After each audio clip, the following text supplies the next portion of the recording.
কথা বলছেন না। তাদের মুখ শুকিয়ে গিয়েছে এবং তারা সিদ্ধান্ত নিতে পারছেন না যে তারা কি করছেন এবং তারা কি করবেন এবং আগামীতে তাদের পরিণতি কি হবে। এই বিষয়গুলো নিয়ে তারা খুব বেশি আশাবাদী হতে পারছেন না। ফলে তাদের কর্মের আমি এখনো পর্যন্ত কোনো গতি দেখছি না। যিনি উজির আজমের পদে আছেন, প্রধান উপদেষ্টা ডক্টর মোহাম্মদ ইউনূস, তিনি একটি জগা খিচুড়ির সরকার চালাচ্ছেন। না বৈপ্লবিক সরকার, না গণ অভ্যুত্থানের সরকার, না গণবিস্ফোরণের সরকার, না সাংবিধানিক সরকার, না অসাংবিধানিক সরকার, না মার্শাল ল গভর্নমেন্ট, না মঈনুদ্দিন ফখরুদ্দিনের মতো সামরিক সরকার ব্যাকড গভর্নমেন্ট, কিছুই না। একটি হ-জ-ব-র-ল। এখানে তিনি আমেরিকার ওই সার্টিফিকেট পেয়েছেন, ইংল্যান্ডের ওই সার্টিফিকেট পেয়েছেন। আজ মাহাতির মোহাম্মদের দেশের মানুষ, প্রধানমন্ত্রী আনোয়ার ইব্রাহিম, তার সঙ্গে তার বন্ধুত্ব রয়েছে, তিনি ফোন দিয়েছেন। এ সকল খাজুরি আলাপ শুনে আমাদের কোনো লাভ হচ্ছে না। আমরা দেখতে চাচ্ছি যে তিনি আসলে সত্যিকার অর্থে রাষ্ট্রনায়ক হিসেবে কতটুকু সফলতা দেখাতে পারছেন। সেটি বলতে গেলে খুবই হতাশাজনক। তিনি বেশ কয়েকটি সাক্ষাৎকার দিয়েছেন এবং সব সাক্ষাৎকারগুলোতেই তিনি প্যাঁচ লাগিয়ে দিয়েছেন। তিনি অ্যাসোসিয়েট প্রেস ইন্ডিয়ার সঙ্গে একটি সাক্ষাৎকার দিয়েছেন এবং সেখানে ইন্ডিয়া বাংলাদেশ সম্পর্ক নিয়ে, শেখ হাসিনাকে নিয়ে, আওয়ামী লীগের রাজনীতি নিয়ে যে সকল কথাবার্তা বলেছেন খুবই আপত্তিকর, অরাজনৈতিক, উস্কানিমূলক। আবার সেই কথার উপর তিনি স্ট্যান্ড না নিয়ে মুহূর্তের মধ্যে গতি পরিবর্তন করে তিনি আবার চেষ্টা করেছেন ভারতে ইলিশ পাঠাতে, নরেন্দ্র মোদীর সঙ্গে বৈঠক করার জন্য, ভারতের সঙ্গে বন্ধুত্ব করার জন্য। ফলে তার আগের যে বক্তব্য সেটা তার জন্য বুমেরাং হয়ে পড়েছে, আর পরে যেটি বলেছেন সেটাও তার জন্য বুমেরাং হয়ে পড়েছে।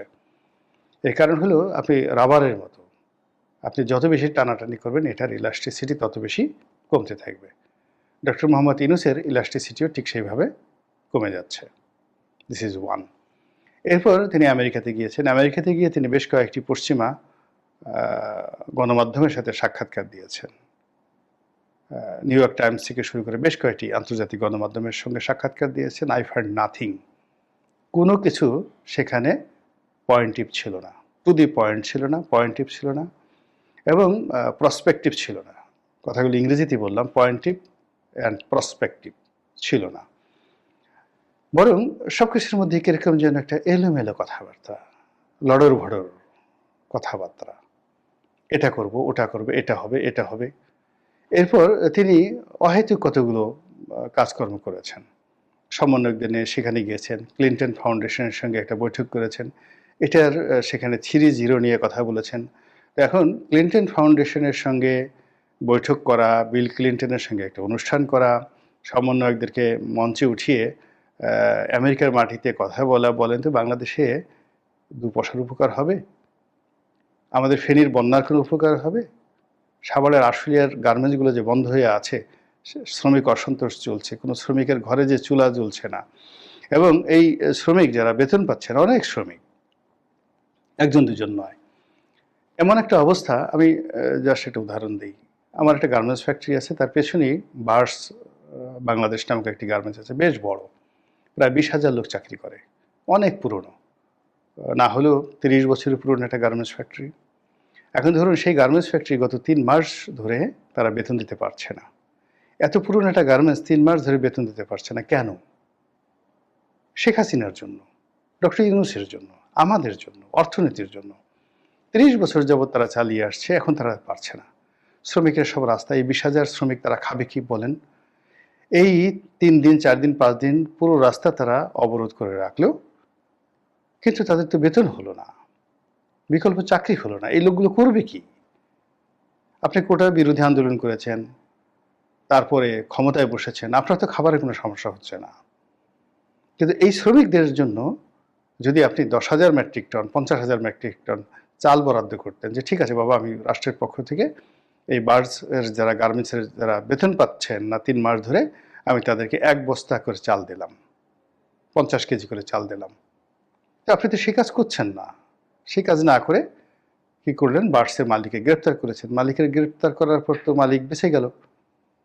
ব্যাংকের গুতানি খাচ্ছেন তিনি, শ্রমিকদের গুতানি খাচ্ছেন, তারপর বিদ্যুৎ বিভাগের, কেননা তিনি শুধুমাত্র শ্রমিকদের যে বেতন সেটা তো না, গিয়ে দেখেন গ্যাসের বিল দিতে পারেননি, বিদ্যুতের বিল দিতে পারেননি, আরও অনেক বিল তার বাকি আছে। তো এই যে ব্যবসা বাণিজ্যে অচল অবস্থা, এভাবে আশুলিয়ার বড় বড় আশুলিয়া, গাজীপুর, সাভার, হেমায়েতপুর এই সকল এলাকার বড় বড় ফ্যাক্টরি, এক একটাতে 10,000, 20,000, 50,000 লোক চাকরি করে। এই ফ্যাক্টরিগুলোতে শ্রমিক অসন্তোষ, এইগুলো নিয়ে আপনার কোনো মাথা ব্যথা নেই। আপনি 3-0 নিয়ে কাজ করছেন। 3-0-র 1 নম্বর জিরো কি? কোনো মানে বেকার লোক থাকবে না। আরে বাবা, আপনি ক্ষমতায় ঢোকার সাথে সাথে বেকারের সংখ্যা বাংলাদেশে না হলেও 5% বেড়ে গেল, সঙ্গে সঙ্গে 5% বেড়ে গেল।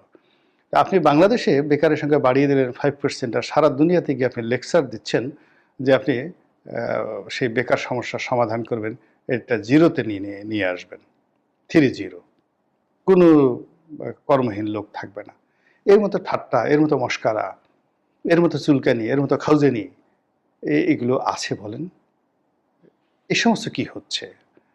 এই সমস্যাগুলো আপনাকে সমাধান করতে হবে। সমাধান করতে পারলে করেন, আর না হলে আসসালামু আলাইকুম, তাড়াতাড়ি চলে যান। 1 মিনিট দেরি করবেন না। এর কারণ হলো যে যত বেশি দেরি করবেন আপনার এই অযোগ্যতা তত বাড়তে থাকবে, আমরা তত বিপদে পড়ব, মুসিবতে পড়ব। যার যে কাজ তাকে সেই কাজ করা উচিত। কোকিলের কাজ কোকিল করবে, কাকের কাজ কাক করবে, তারপর গন্ডারের কাজ গন্ডার করবে, বাঘের কাজ বাঘ করবে, শিয়ালের কাজ শিয়াল করবে। আপনার কাজ হলো মাইক্রো ক্রেডিট নিয়ে কাজ করা। আপনার কাজ হলো সারা দুনিয়াতে মানুষকে স্বপ্ন দেখা, 3-0 নিয়ে গল্প করা। আপনার কাজ হলো অলিম্পিকের মশাল নিয়ে দৌড় দেওয়া। আপনার কাজ হলো নিকোলাই সার্কোজির সঙ্গে বসে কী করে অলিম্পিক যে কাজ। আর এই রাজনীতি করা, মিছিল করা, মিটিং করা, ঝাড়ু মিছিল, এগুলো ফেস করা, দুর্নীতিবাজ, অন্যায়কারী, জুলুমবাজ এদের সাথে লড়াই করা, সংগ্রাম করা, এগুলো যদি না পারেন দেরি করবেন না, প্লিজ দেরি করবেন না। আর অনুরোধ, আমরা আপনাকে সবসময় হাসি মুখে দেখতে চাই, স্মাইলিং ফেস। রাগ করবেন না, রাগ করলে মানুষকে ভালো দেখায় না। আপনি বঙ্গবন্ধুর নাম শুনে, 71-এর মুক্তিযুদ্ধের নাম শুনে, ভয় যাবে আমেরিকার যে সাংবাদিক প্রশ্ন করেছে, সেই প্রশ্ন শুনে যেভাবে আপনি চোখ গোল গোল করে ফেলেছেন, আমরা এই অবস্থা আপনাকে দেখিনি কখনো। আপনার এই দৃশ্য দেখে আমাদের খুব ভয় হচ্ছে। এর কারণ হলো, যারা নরম মানুষ তারা যদি রাগ হয়ে যায়, যারা দুর্বল মানুষ তারা যদি প্রতিহিংসা চরিতার্থ করতে চায়, সেটা খুবই ভয়ঙ্কর হয়, মারাত্মক ভয়ঙ্কর হয়। কাজেই আপনি দয়া করে চোখ গোল গোল করবেন না। মুখের যে পেশি, মাংসপেশি, এটিকে দয়া করে শক্ত করবেন না। আমরা আপনাকে ভালোবেসে, সম্মান দিয়ে, মর্যাদা দিয়ে লালন করছি, পালন করছি। যারা আপনার টাকা দিতে না পেরে অনেক আত্মহত্যা করেছে, কিন্তু আপনার বদনাম করেনি, আপনার বিরুদ্ধে একটা মামলা দেয়নি। আপনার ম্যানেজাররা, গ্রামীণ ব্যাংকের কর্মকর্তারা লোন না পেয়ে অনেকের বাড়ি ঘর তছনছ করে ছেড়ে দিয়েছে, অনেকের পরিবার তছনছ করে ছেড়ে দিয়েছে, কিন্তু কেউ, কোনো পরিবেশবিদ, কোনো আইনজীবী, কেউ কখনো আপনার বিরুদ্ধে একটা মামলা করেনি। কিন্তু এই ঘটনা ঘটেছে শুধুমাত্র হুজুর যারা আছে তারা আপনাকে, আপনার সুদ গ্রহণ করা বা এই আপনি মেয়েদেরকে একটু বেপর্দা করেছেন, এইগুলো নিয়ে একটু ওয়াজ নসিহত করেছি, এতটুকু পর্যন্ত। কিন্তু আমরা এর বাইরে সবসময় আপনাকে সম্মান করেছি এবং এই কর্ম করেন। সারা দুনিয়া থেকে আপনি এই 3-0 থিওরি অনুযায়ী সব কিছু দূর করতে পারেন। আপনি সামাজিক ব্যবসা বাণিজ্য করতে পারেন, মানুষের মধ্যে দেবত্ব ছড়িয়ে দিতে পারেন। কেউ লাভের জন্য কোনো কাজ করবে না, বিনা স্বার্থে কেবল সোশ্যাল বিজনেস করবে। তো আপনি এই যে প্রচার করছেন, সেই প্রচারের প্রেক্ষিতে আমাদের মনে হয়েছে আপনি দেবতা। তো দেবতা কখনো রাগ করে না, দেবতা কখনো মেজাজ হারিয়ে ফেলে না, দেবতা হাসে এবং দেবতা স্থিরভাবে নির্ভুল সিদ্ধান্ত নেয়। আল্লাহ আপনাকে